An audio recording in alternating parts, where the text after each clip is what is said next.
আম জনতা পার্টির যে তারেক রহমান, যাকে আমরা সকলে চিনি সারা বাংলাদেশ জুড়ে,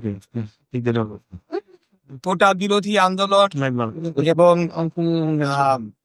নিরাপদ সড়ক আন্দোলন সেই সময় থেকেই একজন সক্রিয় কর্মী, যা ওর বারবার হত্যা চালানোর চেষ্টা করা হয়েছে, ওনাকে রক্তাক্ত করা হয়েছে এবং শেষ মুহূর্ত পর্যন্ত তিনি রাজপথে ছিলেন। তিনি একজন গিরের মতো মরে গিয়েছেন এবং সকল ধরনের রাজনৈতিক কর্মকাণ্ড তিনি নিয়মিতভাবে চালিয়ে যাচ্ছেন।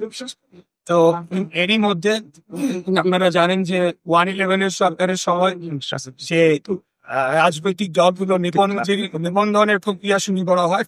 সেই প্রক্রিয়ার পরে আওয়ামী লীগ ক্ষমতায় আসার পরে তারা নিজ ইচ্ছা নিজ প্রয়োজনে ভুয়া আগামী বাতানো নির্বাচন করার জন্য বিভিন্ন সময় তাদের পছন্দ মতো দলকে নিবন্ধন দিয়েছে।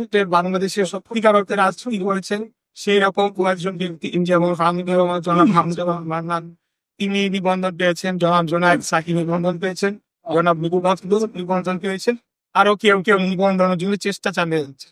তো আমরা মনে করি যে এই পর্যায়ে তারেক রহমানের একজন নির্যাতিত কর্মী এবং যত জুলাই যিনি মাঠে সক্রিয় ভূমিকা পালন করেছেন, তিনি তার দাবি অনুযায়ী তিনি সকল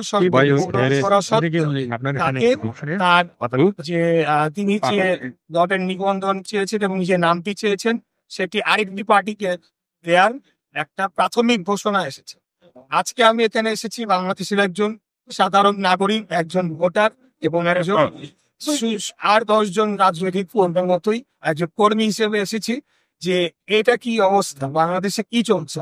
আপনারা 3 মাস আগে হয়তো পেপার পত্রিকা খুলে দেখতে পারেন যে 3টা নতুন পার্টিকে নিবন্ধন দেওয়া হয়েছে। এর মধ্যে একটা পার্টি ভারতীয় জনতা পার্টির আদলে হুবহু আদলে ওই ধরনের নীতি আদর্শ মার্কাটাও সে।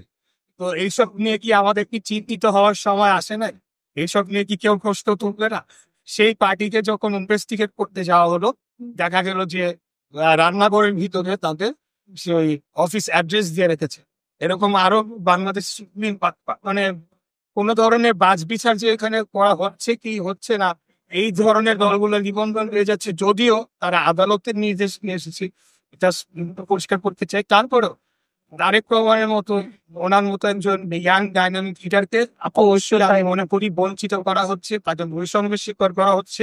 অবশ্যই ওনাকে মনোনয়ন দেওয়া উচিত এবং আমি মনে করি এখন অনেকেই যারা মনোনয়নের জন্য দৌড়াদৌড়ি করছে, নিবন্ধনের জন্য দৌড়াদৌড়ি করছে, তার চাইতে অনেক বেশি যোগ্য এবং জনপ্রিয় এবং ত্যাগী তারেক রহমানের আম জনতার।